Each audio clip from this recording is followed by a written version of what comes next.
لله الذي لا يبلغ مدحته القائلون ولا يحصي نعماءه العادون ولا يؤدي حقه المجتهدون الذي نشر الرياح برحمته وابتدى بالصخور ميدان أرضه ثم الصلاة والسلام وتحية والإكرام على النبي المكي المدني القرشي الهاشمي المطلبي الرسول المسدد والمصطفى الأمجد اسمه في السماء أحمد وفي الأرض أبي القاسم محمد اللهم صل على محمد وآله الطيبين الطاهرين المعصومين المظلومين الذين ذهب الله عنهم الرجس وطهرهم تطهيرا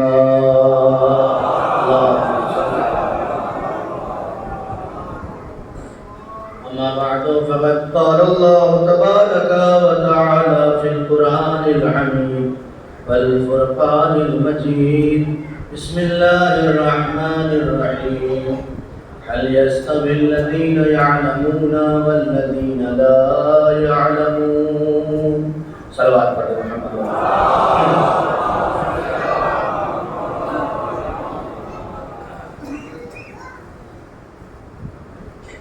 اللہ تعالیٰ نے سید الشہداء عشرہ محرم کی چوتھی مجلس، اس کا عنوان علم اور رہبری۔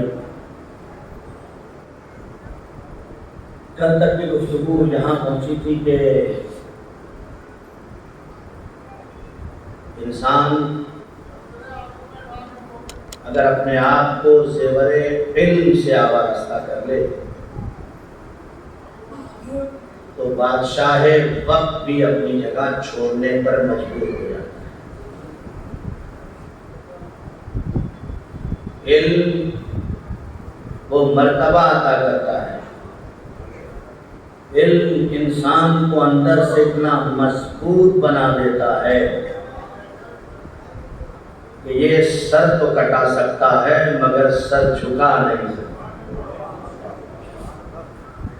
لیکن شرط یہ ہے کہ اس نے اپنے آپ کو زیور علم سے آراستہ کیا۔ علم بھی چیخ چیخ کے سب سے کہتا ہے کہ مجھ سے محبت کر لو، میں مالدار بھی بنا دوں گا، مجھ سے محبت کر لو، شرط یہ ہے کہ مجھ سے محبت کر لو۔ اگر تم نے مجھ سے محبت کر لیا تو مالداری بھی تمہارا قدم چومے گی اور آرام سے اے سی لگا کے سونے کو بھی ملے گا، لیکن جو عمر مجھے حاصل کرنے کے لیے لگانی تھی اگر تم نے اسے سونے میں گزار دیا تو ہاتھ کے پنجے ہی جھلتے رہ جاؤ گے۔ کیوں؟ اس لیے کہ ہم نے تمہیں ترقی دینے کی کوشش کی، لیکن تم نے سو کے یا دیگر اشیاء میں اپنا وقت گزار کر اس وقت کو ضائع کر دیا جس وقت میں کسی کمال تک تمہیں جانا تھا۔ بہت دھیرے دھیرے تمہید کی منزلوں سے آگے بڑھ جاؤں۔ کوئی ہے جو کہہ دے کہ دن اور رات برابر ہے؟ کوئی ہے جو کہہ دے اندھیرا اور اجالا برابر ہے؟ کوئی ہے جو کہہ دے کہ حق اور باطل برابر ہے؟ تو جب اندھیرا اور اجالا برابر نہیں ہو سکتا، جب حق اور باطل برابر نہیں ہو سکتا، جب ظلمات اور نور برابر نہیں ہو سکتے، جب اچھائی اور برائی برابر نہیں ہو سکتی، تو یہ کیسے ممکن ہے کہ عالم اور جاہل برابر ہو جائے؟ ممکن ہی نہیں ہے. عالم کا مرتبہ عالم کا مرتبہ ہے، جاہل کا مرتبہ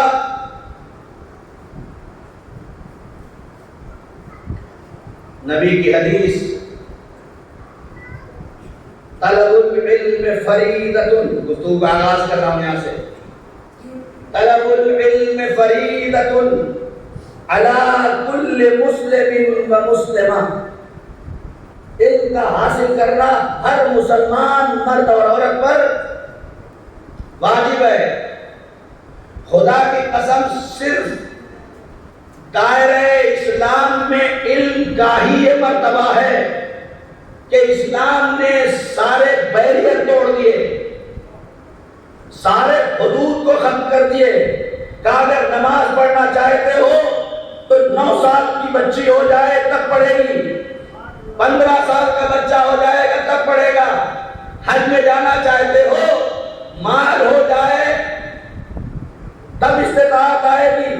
زکوٰۃ دینا چاہتے ہو، اتنا معیار زکوٰۃ بن جائے تو خمس دینا چاہتے ہو، سال کے خرچ کے بعد جو بچتا ہے اس میں سے دینا ہے کہ نہیں؟ زمان کی قید، مکان کی قید، عمر کی قید، سارے قیود تمام مراحل فقہ جعفریہ میں ہے. لیکن خدا کی قسم علم اس منزل کا نام ہے کہ نبی نے سارے حدود توڑ دیے. آواز دی اطلب العلم من المہد الی اللحد، سارے حدود ختم کر دیے.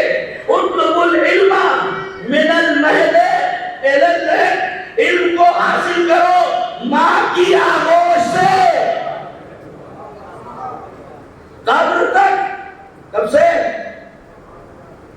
ماں کی آغوش سے کہاں تک؟ قبر تک. کون سا علم ہے؟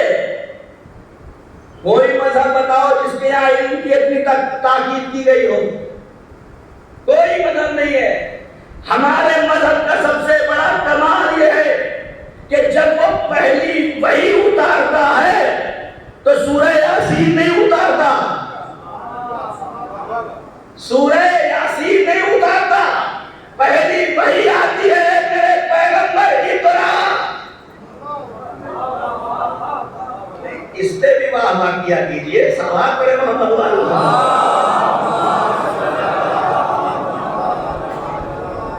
پہلی ان نوجوانوں کو کہیں لے جانا چاہتا ہوں اپنی منزل تک. پہلی وحی کیا ہے؟ اقرا، اے میرے پیغمبر پڑھو. ہے کہ نہیں؟ اب دنیا کا کہتی ہے پڑھنے نہیں جانتے تھے. ابھی یہ بچہ ہے جہاں بیٹھا ہوا، میں اسے کہوں بیٹا ایک گلاس پانی لاؤ تو وہ گلاس اٹھائے گا، جائے گا، لے کے آگے دے دے گا مجھے. لیکن میں کہوں ہوا میں اڑ جاؤ، اڑے گا؟ اڑ سکتا ہے؟ نہیں اڑ سکتا نا. کیوں؟ آپ کہیں گے مولانا اس کو آتا ہی نہیں. جتنا آتا تھا اتنا ہی کرے گا. اللہ پیغمبر سے کیا کہہ رہا ہے؟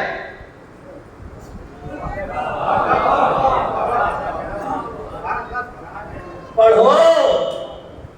ارے اگر کہاں سے اور کیسے کیسے گفتگو کا آغاز کروں؟ اللہ جب پہلا رہبر بناتا ہے اور فرشتوں کے درمیان اسے اتارتا ہے تو اس کے بعد جو پہلا رہبر فرشتوں کے درمیان سید الانبیاء بننے کی کوشش کرتا ہے، جسے آدم کہا جاتا ہے، اس وقت کا وہ جب فرشتوں پہ سبقت حاصل کرتا ہے تو علم کے ذریعے سے کرتا ہے، نہیں کرتا؟ رہبری اور علم. سارے فرشتوں میں علم آدم الاسماء کلھا، اور اللہ نے آدم کو تمام اسماء کا علم دے دیا تھا. پھر انہیں ملائکہ کی طرف چھوڑا اور پوچھا ہے ملائکہ تم بھی یہ 5 نور دیکھ رہے ہو اور یہ آدم بھی اس 5 نور کو دے رہے ہیں، تم بھی تعریف کرو، یہ بھی تعریف کرے. جو بتا دے گا وہ پہلا انسان بنایا جا رہا ہے اور معیار افضلیت علم کو قرار دیا جا رہا ہے. پہلا مرحلہ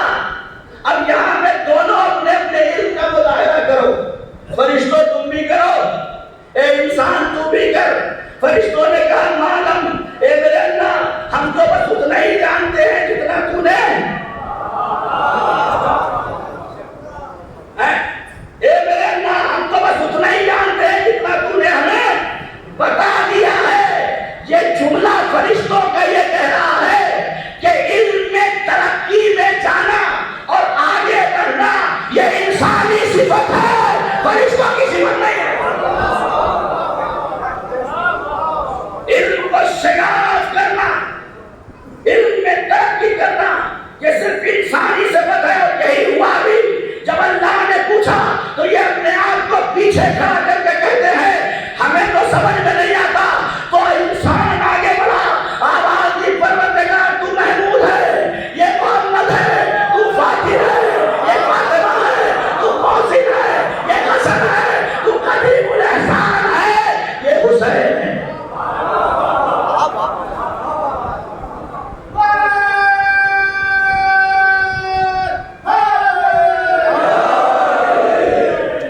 انسان آگے بڑھا جس نے افضلیت حاصل کی فرشتوں کو.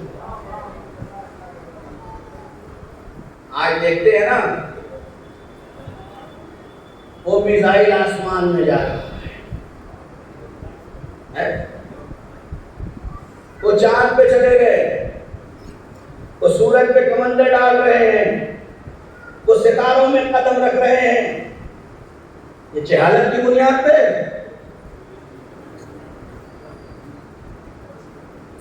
یہ تو اسے کرنا چاہیے تھا جس کے انبیاء اور اولیاء آسمانوں میں اڑتے تھے, جن کے یہاں یہ کیفیات پائی جاتی تھی. لیکن نتیجہ ہے کہ ہم پیچھے ہو گئے. تو پیچھے ہو گئے. بس ایک بات کہہ کے بات آگے بڑھا دوں. جان جوتا بہت بڑا سائنٹسٹ ہے, وہ کہتا ہے میں نے نہج البلاغہ کو 44 بار پڑھا ہے. سناٹا چھا گیا ہوگا, چھانے چھانا کتنی بار پڑھا ہے؟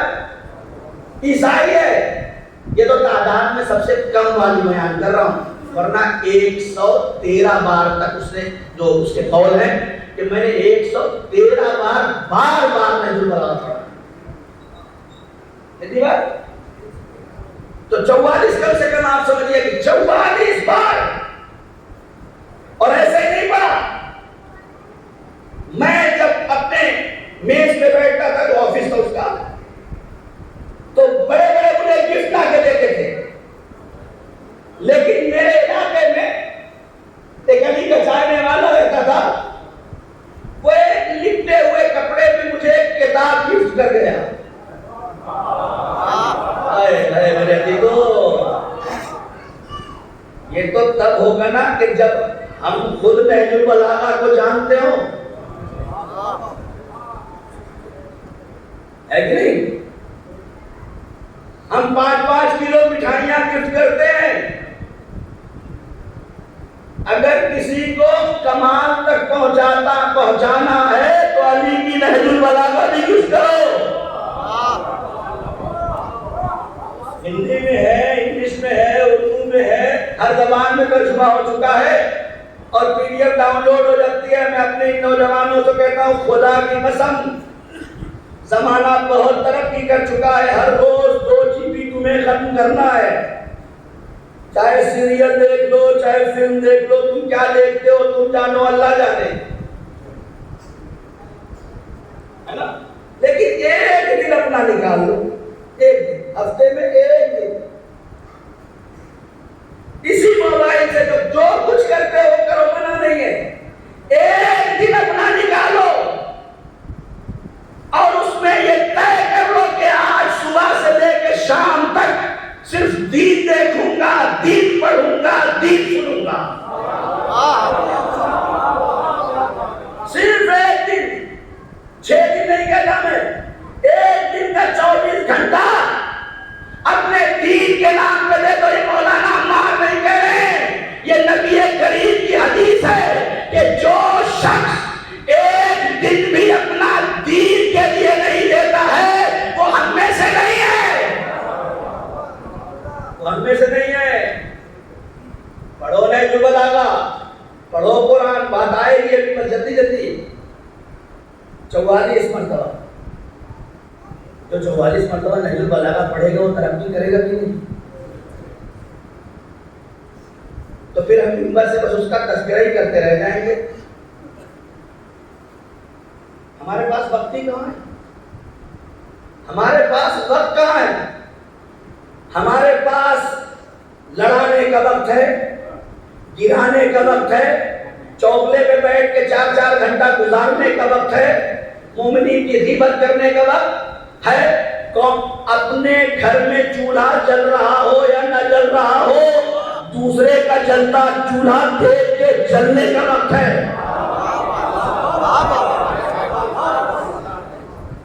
میرے ایک بہت ہی قریبی دوست اہل سنت والجماعت کے بھی تھے میرے ساتھ، اور ایک جین میرے ساتھ تھا۔ ہم دہلی ایئرپورٹ سے اڑے احمد آباد ایئرپورٹ جانے کے لیے، اسی دہلی ایئرپورٹ سے۔ وہ جین 3 سیٹ ہوتی ہے، کبھی کبھی فلائٹ میں دیکھو 3 سیٹ ہوتی ہے، بیچ میں میں تھا، ایک طرف اہل سنت دوست اور ایک طرف جین۔ بات ہوتے ہوتے یہ ہوئی کہ آپ لوگ کیا کرتے ہیں، تو اتفاق ایسا تھا کہ تینوں ٹیچر تھے، تینوں۔ میں نے بھی کہا میں بھی پڑھاتا ہوں، اس نے کہا میں بھی پڑھاتا ہوں، اس نے کہا میں بھی پڑھاتا ہوں، سب نے کہا ہم ٹیچر ہیں۔ تو اس نے بڑی اچھی بات کہی جین نے، ہم لوگوں کے پاس تو ایسی باتیں ہیں ہی نہیں، باتیں بہت ساری ہیں، لیکن جس نے کہا ہے ہم اس کو تو بہت مانتے ہیں، اس کی نہیں مانتے۔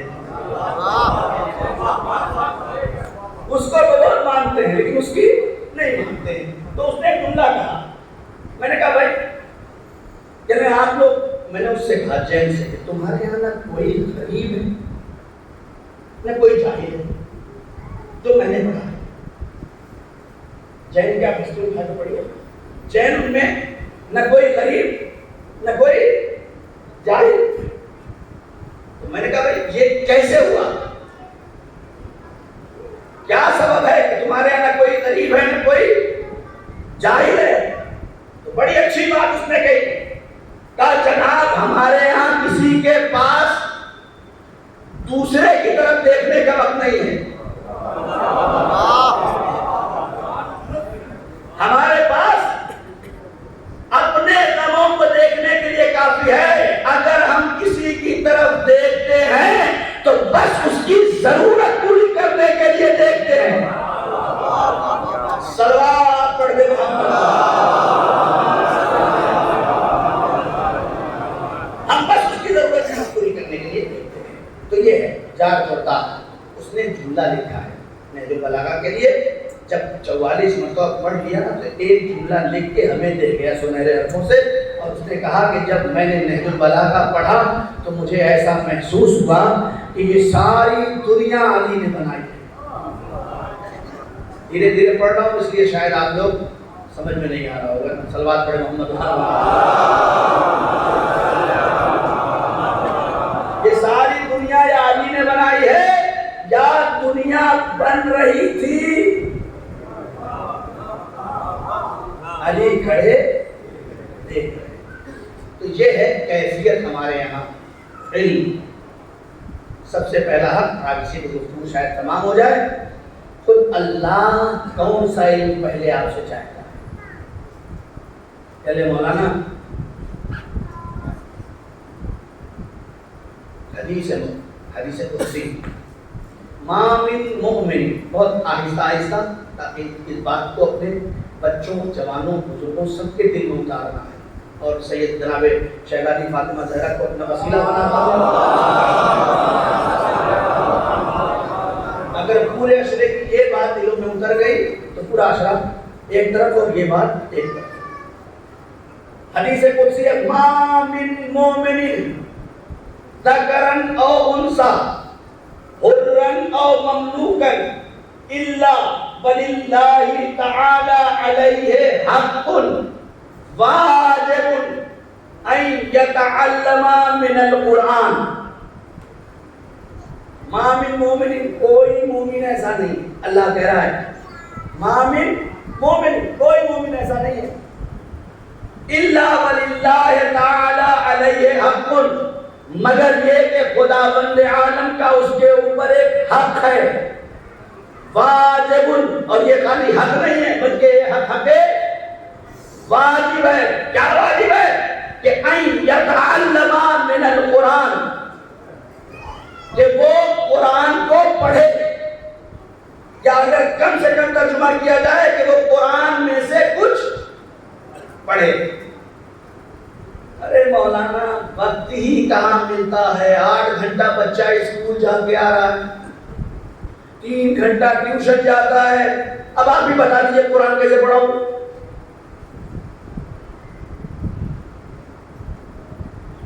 ہے نا؟ ایک تو یہ مرحلہ ہے ادھر والا وقت والا، دوسرا مرحلہ بھی سن لیجیے تاکہ بات پوری ہو جائے مکمل۔ دوسرا مرحلہ کیا ہے؟ ارے مولانا وہ سائنس کا ٹیچر کا 3000 روپیہ ایک سبجیکٹ کا لیتا، کتنا؟ لیکن کیا کرے، بچے کو سائنٹسٹ بنانا ہے۔ اب 8 سے جہاں تک پڑھایا ہے تو اب ٹیوشن کیوں نہ پڑھائے؟ اچھا بھیا تو قرآن کیوں نہیں پڑھتا آپ کا بچہ؟ وہ مولانا صاحب 1000 روپیہ مانگ رہے ہیں۔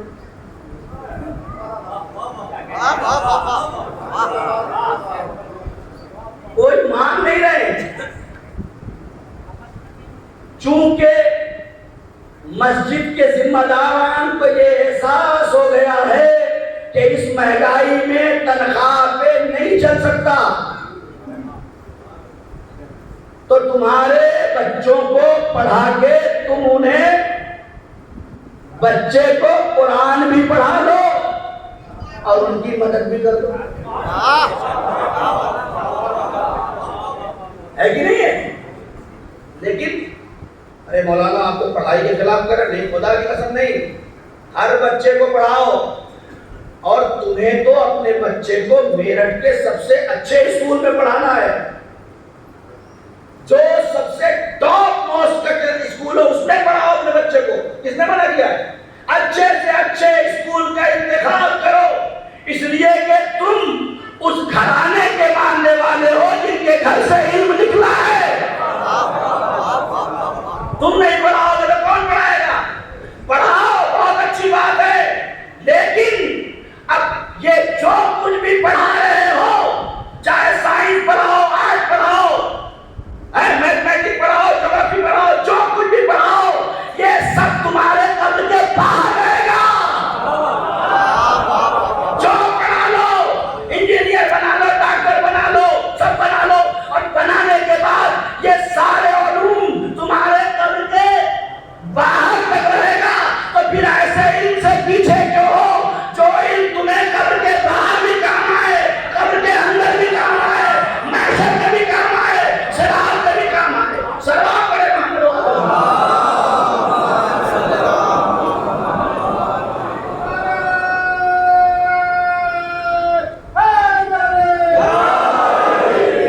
اشارہ ہو رہا ہے، تھوڑا تھوڑا آپ لوگ قریب آ جائیں بھائی، آپ لوگ تھوڑا کیا آگے والے تھوڑا سا قریب آئیں تو پیچھے والے اور قریب آ جائیں گے۔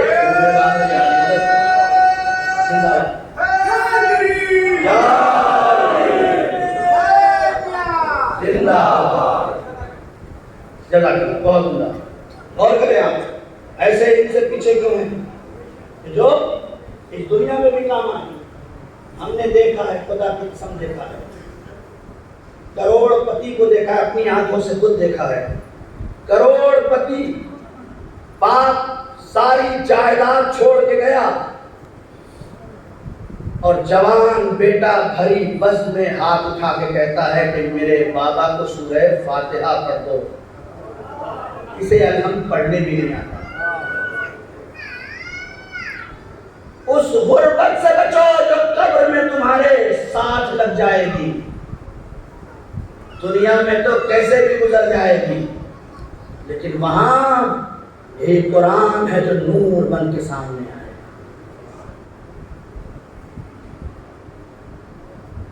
مولانا اتنی تاکید قرآن کے لیے آپ کیوں کر رہے ہیں؟ ہماری کتاب ہے، ہم پڑھ لیں گے۔ اگر آپ کی کتاب تھی تو اب تک کیوں نہیں پڑھا؟ ہماری کتاب ہے، ہم پڑھ لیں گے۔ اگر واقعاً آپ کی کتاب ہے، اور آپ یہ بھی ہمارا المیہ ہے، اللہ نے بس ایک کتاب ہمارے لیے نازل کی، ان پر ایمان لانا ہے، پڑھنا نہیں ہے نا؟ بھائی توریت، زبور، انجیل، قرآن، 4 کتابیں آسمانی ہیں، اور ہم منبر سے بڑے جوش میں پڑھتے بھی ہیں، اور آپ خوب نعرہ بھی لگاتے ہیں کہ 3 دن کی عمر میں علی نے توریت بھی سنا دیا، زبور بھی سنا دیا، انجیل بھی سنا دیا، اور قرآن بھی سنا دیا۔ بے شک سنایا، وہ نہیں سنائیں گے تو اور کون سنائے گا؟ لیکن ہم بھی تو کچھ سنا دیں، ہم بھی گھر کے اندر داخل ہو تو 3 سال کا بچہ سورہ قل هو اللہ تو سنانے کے لائق ہو۔ وَأَن يَتَعَلَّمَ مِنَ الْقُرْآنِ، وہ قرآن سیکھے، قرآن پڑھے۔ میں اور رک سے بات کہہ رہا ہوں میرے نوجوانوں، میرے بزرگوں، اگر ہم نہیں پڑھ سکے تو اب بھی بیدار ہو جائیں۔ ممکن ہے میرے زمانے میں حالات فراہم نہ ہوں، میں نہ پڑھ سکا، ابھی بھی پڑھ سکتے ہیں۔ میں خود 60 سال کی عمر تک کے لوگوں کو قرآن پڑھا رہا ہوں، اور اللہ گواہ ہے 2 بجے دن میں بیٹھتا ہوں، رات میں 8 ساڑھے 8 بجے صرف کھانے کے لیے اور نماز کے لیے اٹھتا ہوں۔ یہ کچھ نوجوان بعد میں کہتے ہیں کہ مولانا اتنا آپ کہتے ہیں ایک علم، آپ کیا کرتے ہیں؟ آپ نے کیا کیا؟ آپ بھی تو عالم ہیں۔ ان کے لیے کہتے ہیں کہ 5 سال کی مدت میں خود ماسٹر کر رہا ہوں، اور 1100 بچوں کو اور لڑکیوں کو میں نے قرآن پڑھایا بھی ہے، اور تجوید کے ساتھ پڑھایا ہے، تجوید کے ساتھ قرآن پڑھایا ہے۔ اور آپ لوگوں سے آج تک میں نے کچھ بھی نہیں کہا، آج کہہ دے رہا ہوں۔ الحمدللہ الحمدللہ، شکر پروردگار کا، پورے ہندوستان میں کوئی قرآنی سینٹر شیعوں کا نہیں ہے، نام کے ہیں کام کے نہیں ہے، کوئی قرآنی بڑا سینٹر نہیں ہے۔ ہم نے جب پہلا مجلہ قرآنی جریدے کے نام سے نکالا تھا اور علی گڑھ یونیورسٹی میں بھیجا، تو علی گڑھ یونیورسٹی کے سب سے بڑے پروفیسر نے یہی جملہ کہا تھا، مجھ سے خود کہا کہ مولانا ہمیں پتہ ہی نہیں کہ آپ یہاں بھی قرآن پہ اتنا اچھا کام ہوتا ہے۔ اور ہمارے اپنے سب سے بڑے جو دلی میں بیٹھے ہوئے ہیں، انہوں نے کہا کہ اس مجلے میں اتنا اچھا کاغذ لگانے کی کیا ضرورت تھی، یہ تو ایڈورٹائز پیپرز ہیں، اس میں نے کہا شرم آنی چاہیے، جوتے والا جوتے کے ایڈورٹائز کاغذ پہ کرے، اور مسلمان قرآن کے ایڈورٹائز اچھے پیپر پہ کرے، تو آپ کو ہے تکلیف ہوتی۔ تو قرآن پڑھو، قرآن پڑھو، قرآن پڑھو۔ خدا کی قسم سب سے پہلا حق اللہ کا۔ میں سمجھ رہا ہوں کہ یہ مجلس آج اسی پیٹرن اور اسی ٹریک پہ چل چکی ہے، لیکن چلنے دیں، مجلس نہ چلے، اس میں سے 10 بھی قرآن کی طرف چل دیے تو ہو گئی مجلس۔ 10 بھی اگر چل دیے، میں 1000 کی تعداد کی بات نہیں کرتا، میرا مشن تو یہ ہے۔ مجھ سے مہدی پور صاحب جو رہبر معظم کے یہاں پہ جانشین ہے دہلی میں، جب ان کے پاس میں اپنا نظام لے کے گیا تو انہوں نے کہا کہ تم اس طرح سے کیسے کام کرو گے؟ تو میں نے کہا بھائی آپ لوگ محل بناتے ہیں، ہم تو اینٹ بناتے ہیں۔ پھر ہم نے ان سے ایک سوال کر لیا کہ مجھے 3 ٹیچر تجوید کے ساتھ قرآن پڑھانے والی چاہیے۔ انہوں نے ہاتھ جوڑ دیے، ہمارے پاس نہیں ہے، ہمارے پاس نہیں ہے۔ اللہ اکبر، ذرا غور کریں، یہ مرکز ہے، مرکز۔ اسی دن ہم نے یہ ٹھان لیا کہ انشاءاللہ آنے والے 10 سال میں ہم ہر جگہ ایک ایسی ٹیچر بنا دیں گے۔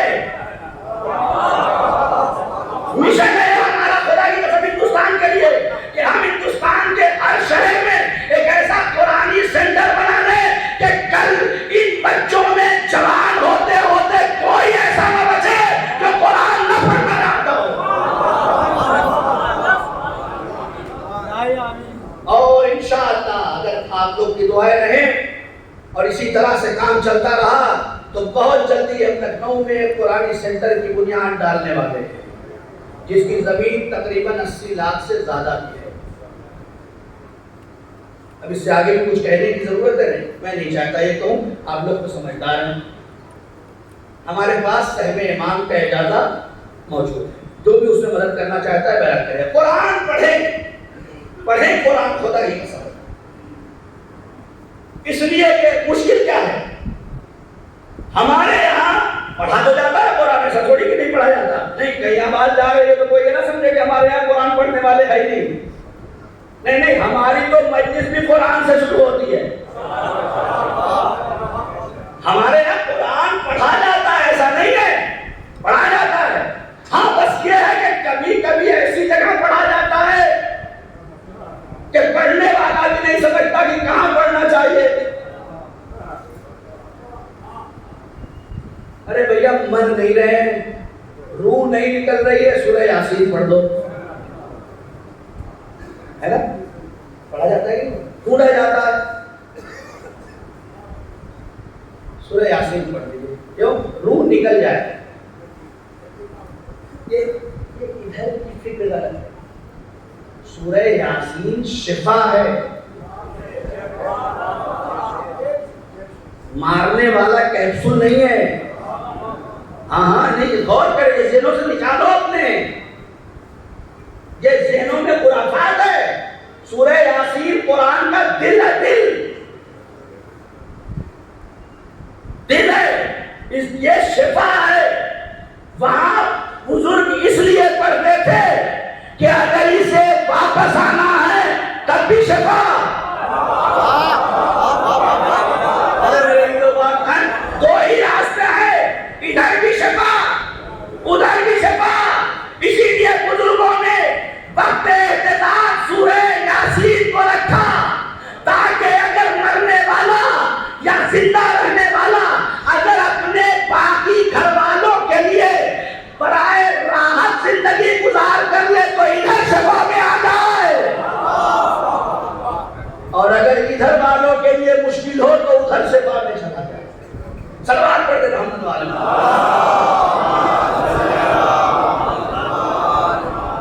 بس میں جلدی بات ختم کر دوں. مولانا عمار آپ جیسے مولانا بار بار قرآن پڑھنے میں کہہ رہے ہیں. میں نے کہا میں کیا کہوں، جس کے نام پہ آپ بیٹھے ہیں، جسے امام حسین علیہ السلام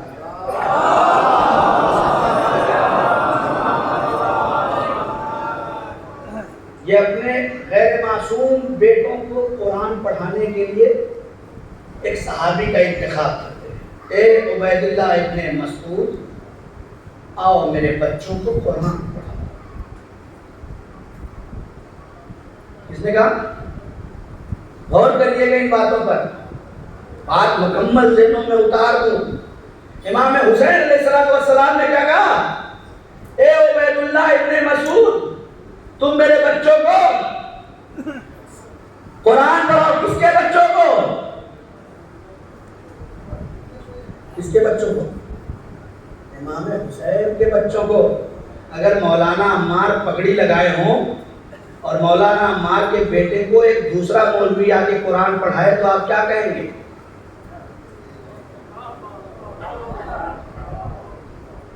فکر کریے ہمارے اماموں نے ہم تک پہنچانے کے لیے کیا کیا کیا ہے. کیا امام حسین خود نہیں پڑھا سکتے تھے؟ پڑھا سکتے تھے، لیکن ہم کہہ دیتے کہ وہ تو امام حسین تھے، انہوں نے اپنے بچے کو پڑھا دیا قرآن. امام نے کہا نہیں، عبید اللہ تم آؤ، آ کے میرے بچے کو قرآن پڑھاؤ. 2 مہینہ قرآن پڑھایا. اس زمانے کے ٹیچر بھی اچھے ہوتے تھے. قاعدہ ہی نہیں ختم ہو رہا ہے، تنظیم میں قاعدہ چل رہا ہے، 1 سال تک بچہ قاعدہ پڑھ رہا ہے. ارے بھائی 2023 کا زمانہ ہے، 2023 کا زمانہ ہے. جب ٹیسٹ ہوتے تھے، ون ڈے ہو گئے، 50-50 ہوا، زمانہ 2020 میں پہنچ گیا اور آگے بھی مانگ ہے کہ 10 کرو. اور ہمارا کیا چل رہا ہے؟ وہ ایک قاعدہ 1 سال تک بچے کو پڑھایا جائے. بچہ ہی بور ہو جاتا ہے، یہ قرآن پڑھنے سے فائدہ کیا ہے، جہاں ختم ہی نہیں ہو رہا ہے. 1 سال ایک قاعدے میں لگا ہوا بیچارہ ہو. نہیں، اس کو پلاننگ کریں، 3 مہینے کے اندر قاعدہ ختم ہو جانا چاہیے.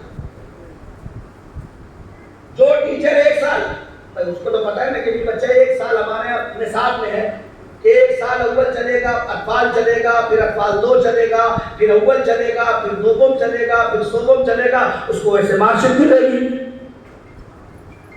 آپ پلان کریں نا، علم کو تقسیم کریں 1 سال میں 4 حصوں میں، بیٹھے کچھ لوگ تب جا کے بننا یہ بچہ قاعدہ ہی میں اتنا بور ہو جاتا ہے، یعنی زبر آ بے زبر با ختم ہی نہیں ہو رہا ہے۔ اسے جب یہ شوق ہوگا، دیکھیں علم مطلب ہی اس چیز کا ہے، جتنا گہرائی میں اترتے جاؤ گے پتہ چلے گا آگے اور علم ہے، آگے اور علم ہے، آگے اور علم ہے، اور جتنا آگے بڑھتے جاؤ گے اتنا پتہ چلتا جائے گا کہ میں کتنا جاہل تھا، میں کتنا جاہل تھا، ہے نا؟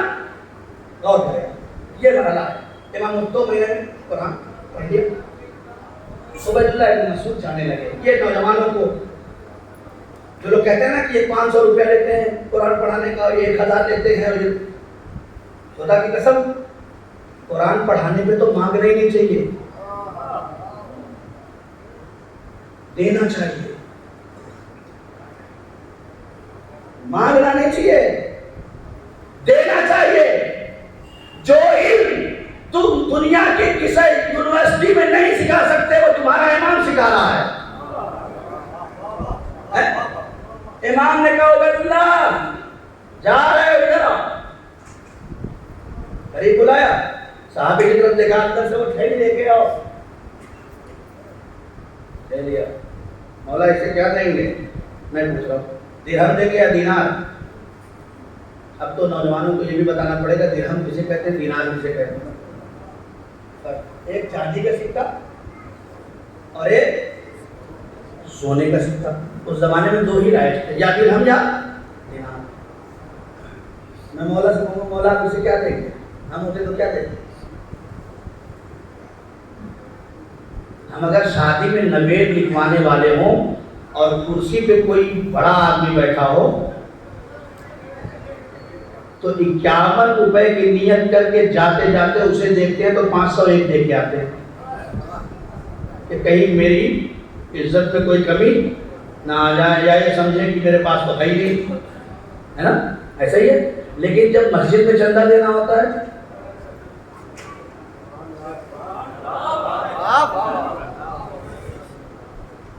اس کرسی پہ بیٹھے ہوئے انسان کے سامنے ذلت اور رسوائی پسند نہیں ہے، لیکن اللہ کے سامنے کوئی بات نہیں۔ پھر ہم نکالتے ہیں جیب سے 2000 کی نوٹ ہٹاتے ہیں، پھر 500 والی ہٹاتے ہیں، پھر 200 والی ہٹاتے ہیں، پھر دیکھتے ہیں کہ ابھی اس کے نیچے بھی کچھ ہے، اور جو آخری ملتی ہے وہ کوشش کرتے ہیں۔ یہ مسجد کا نام لیا میں نے، یہاں تو پھر بھی دیکھنے والے ہیں، پتہ تو تب چلتا ہے تب دروازے پہ ضرورت مند کھڑا ہوتا ہے اور جیب میں ہونے کے باوجود ہم کہہ دیتے ہیں کہ معاف کر دیں۔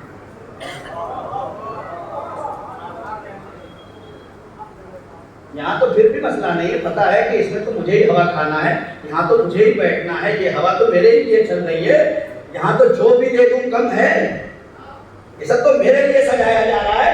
مزہ تو جب ہے جب دروازے پہ آنے والا جس کو دیا اور گیا پتہ ہی نہیں کہاں گیا۔ خود نبی کریم اپنے گھر کے اندر قربانی کرتے ہیں اور گوشت اٹھا اٹھا کے بٹوا دیتے ہیں۔ زوجہ کہتی ہے یا نبی اللہ آپ نے تو سارا بانٹ دیا، بچا کیا؟ یا نبی اللہ آپ نے سارا بانٹ دیا، بچا کیا؟ نبی نے فرمایا جو گیا وہی بچا۔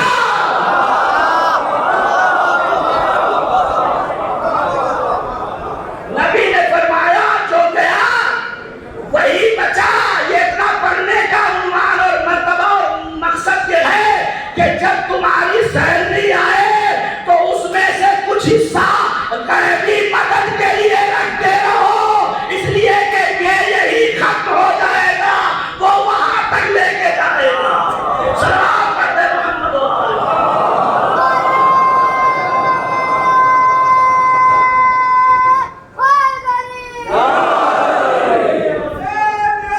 زندہ باد، زندہ باد، زندہ باد۔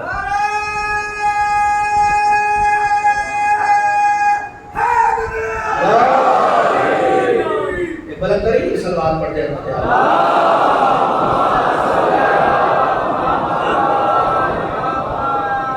بس میں کہہ دوں گزار ہوں آپ کا کہ اس مجمل بیان کو اتنی دقیق سماعت سے آپ سنتے ہیں. نبی نے فرمایا کہ جو گیا وہی بچا اور جو یہاں ہے یہ ہم کھائیں گے اور تمام ہو گئے. لہٰذا اپنی زندگی میں کچھ نہ کچھ کریں.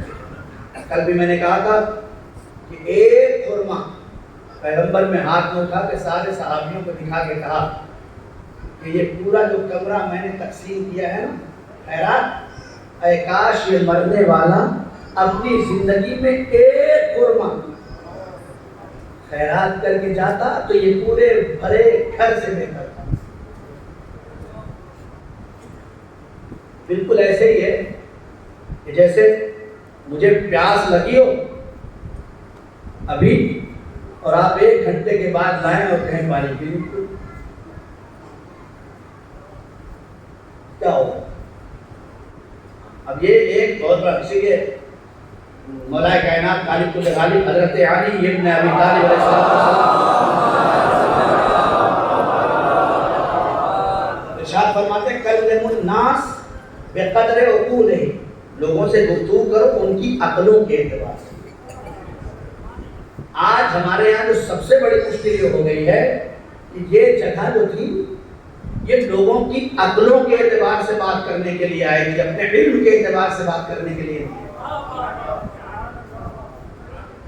مشکل یہاں پہ ضرورت ہے یہاں پہ ڈاکٹر کی، اور میں پوری مجلس انجینئر ہونے کی تقریر کر گئی ہوں.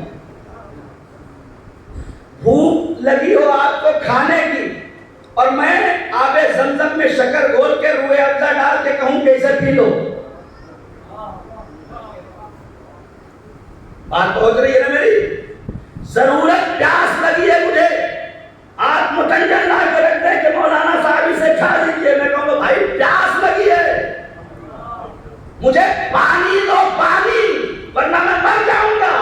آج جو ہمارے معاشرے میں مردگی اور ضمیر مردہ ہے اسی لیے مردہ ہے کہ جو پیاسے ہیں انہیں پانی نہیں ملا ہے، جو بھوکے ہیں انہیں بھوک کھانا نہیں ملا ہے.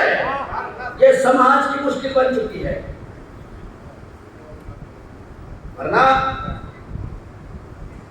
آپ دیکھیں ابھی کل ایک آرٹیکل پڑھ رہا تھا، اس میں یہ جملہ لکھا ہوا تھا کہ 10 دنوں میں سارے کام ہوتے ہیں، سارے کام ہوتے نہیں ہوتے، لیکن اصل جو امام حسین کربلا گئے تھے کوئی کام نہیں ہوتا.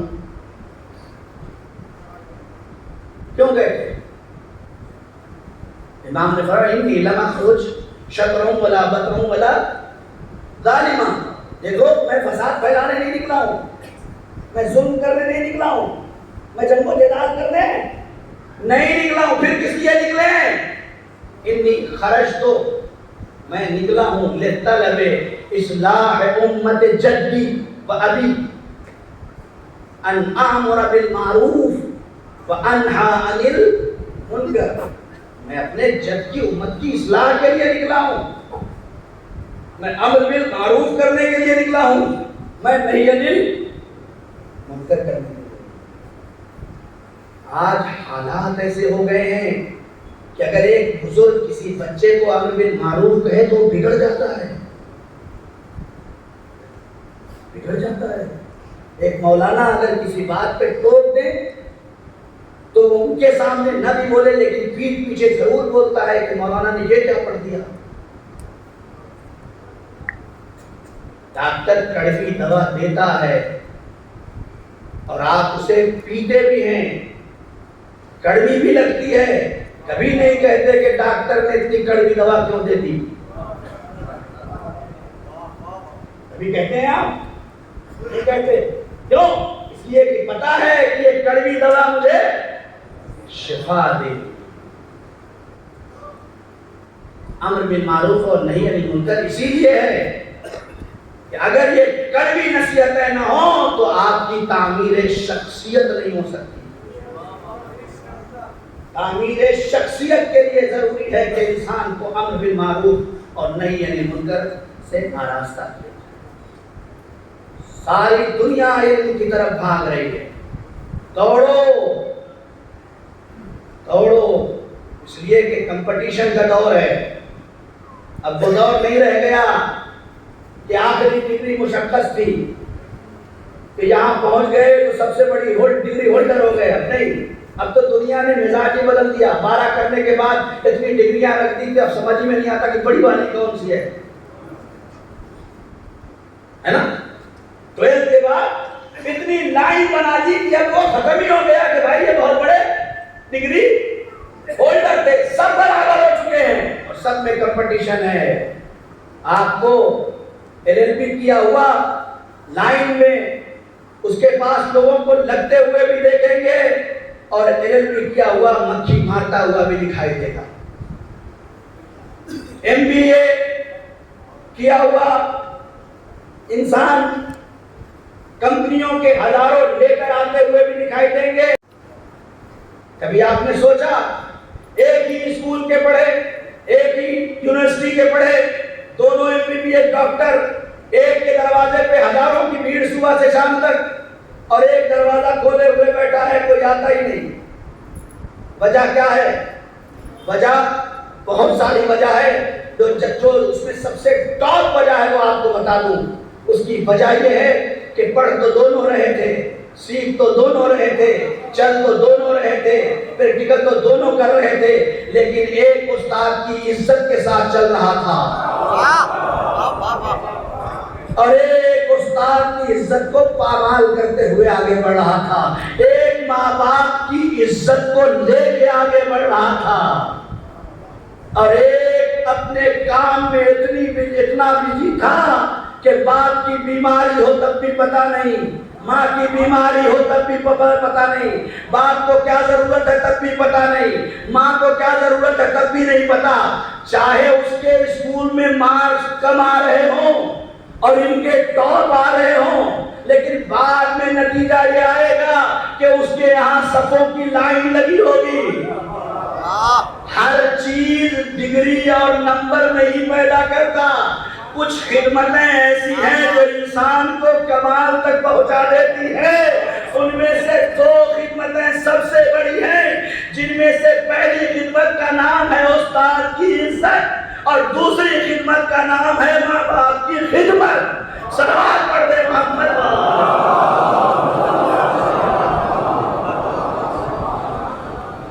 بات ختم ہو گئی بالکل.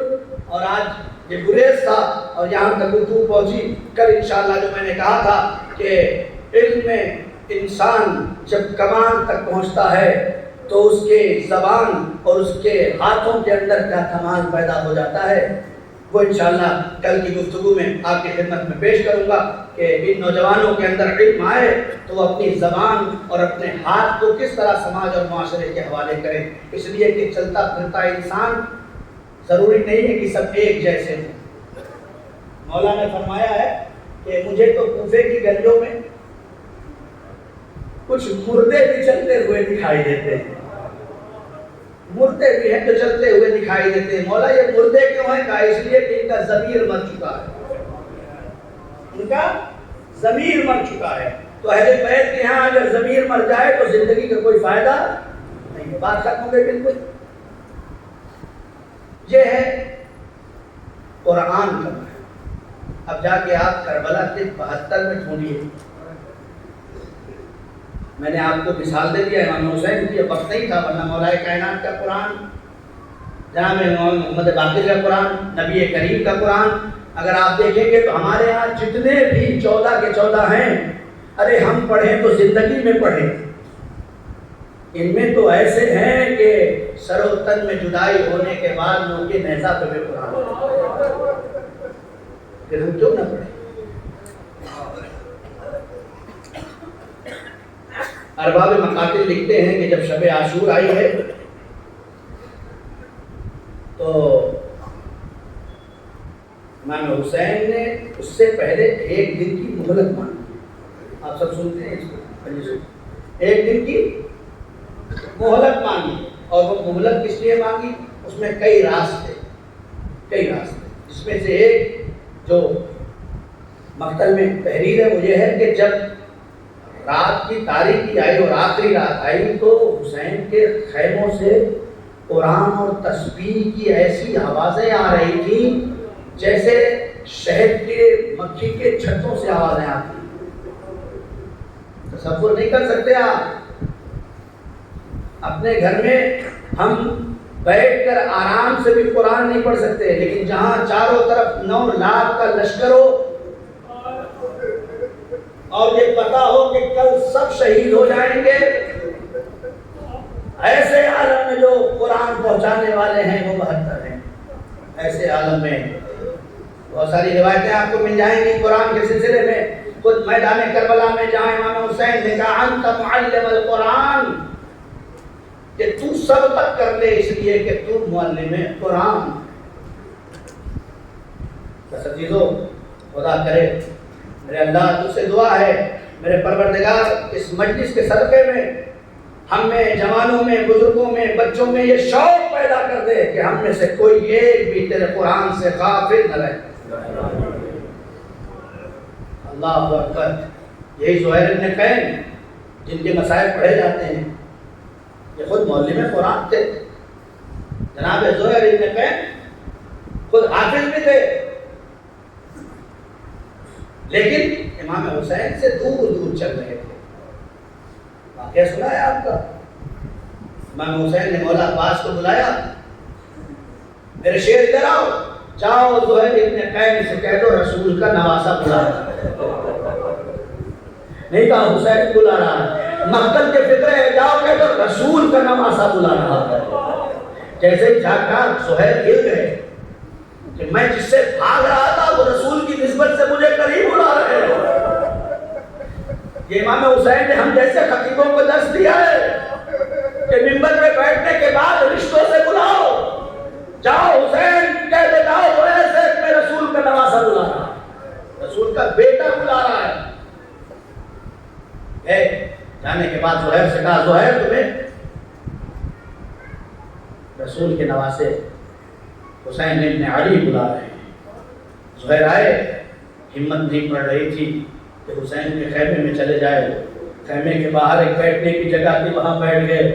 امام حسین کی آواز آئی عباس زہیر سے کہہ دو اب خیمے کے پردے کے باہر بیٹھنے کا وقت نہیں ہے، اب اندر آ جاؤ زہیر، وقت بہت کم ہے. اور عباس تم بھی چلے جاؤ، یہاں کوئی نہ رہے. اور عباس میری اور زہیر کی آواز کسی کے کانوں تک نہ پہنچنے پائے. یہ حسین کا جملہ ہے، میری اور زہیر کی آواز. اب عباس کتنا دور گئے مجھے نہیں پتا. جناب امام حسین نے زہیر کے کانوں میں کچھ کہا. یہاں تک راوی لکھتا ہے کہ امام حسین نے اپنے ذہن کو زہیر کے کان کے قریب کیا اور کچھ کہا، بس اتنا کہنا تھا کہ کیا کہہ دیا. اب جو زہیر اٹھے تو آنکھوں سے آنسو بہ رہے ہیں، علامہ ہٹ چکا ہے. زہیر باہر نکلے، دوڑے ہوئے اپنے خیمے میں پہنچے، اپنی زوجہ کے پاس جا کے ہاتھ جوڑ کے کہتے ہیں اے میری زوجہ، اگر پوری زندگی میں مجھ سے کوئی خطا ہو گئی ہو تو مجھے معاف کر دینا، مجھے معاف کر دینا. اپنی اپنے گھروں میں یہ درس ہے خدا کی قسم، اپنے اپنے گھروں میں اس دنیا سے جانے سے پہلے ایک بار اپنی زوجہ کے سامنے ہاتھ جوڑ کے کہہ کے جانا کہ میری شریک حیات اگر زندگی میں مجھ سے کوئی خطا ہو گئی ہو تو اسے معاف کر دینا. زوجہ زہیر نے دیکھا، پوچھا میرے والیوں وارث کی اچانک ہو کیا گیا؟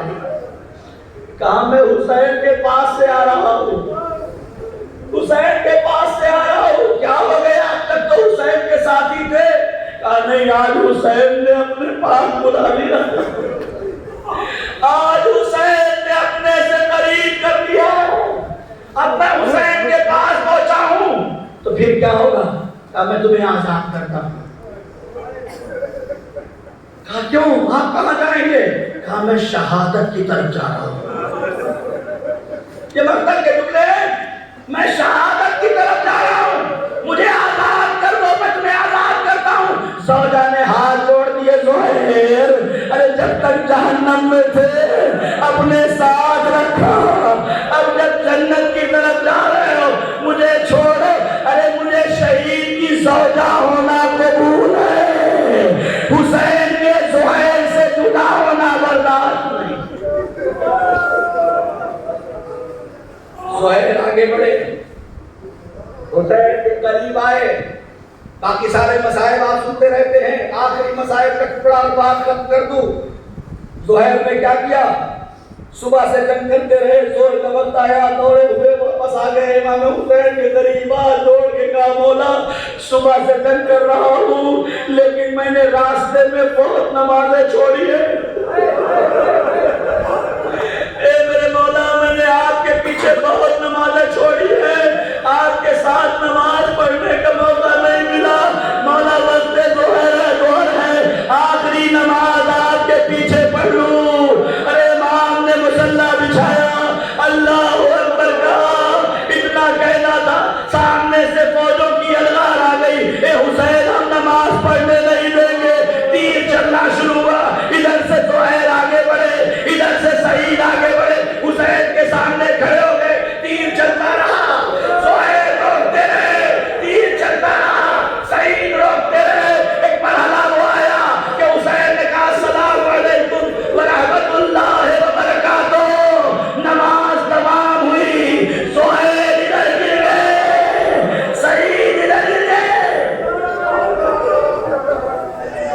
زہیر کی روح قفس منصری سے پرواز کر گئی، عاشور کا دن گزر گیا، حسین شہید ہو گئے، عباس مارے گئے اور وہ محمد کا لاشا پامال ہو گیا، ساری بیویاں اپنے اپنے وطن چلی گئی۔ جب زہیر کی زوجہ کوفے پہنچی تو اچانک ایک دن یہ خیال پیدا ہوا کہ ارے زہیر کا جاننے والا کوئی نہیں تھا، اور کوئی پہچانتا نہیں تھا، اپنے غلام کو بلایا، ایک کفن نکالا، غلام کے ہاتھوں میں دیا، اے میرے غلام یہ کفن لے جا، اگر کربلا میں تیرے زہیر کا لاشا بے گور و کفن پڑا ہو تو یہ کفن اسے دے دینا۔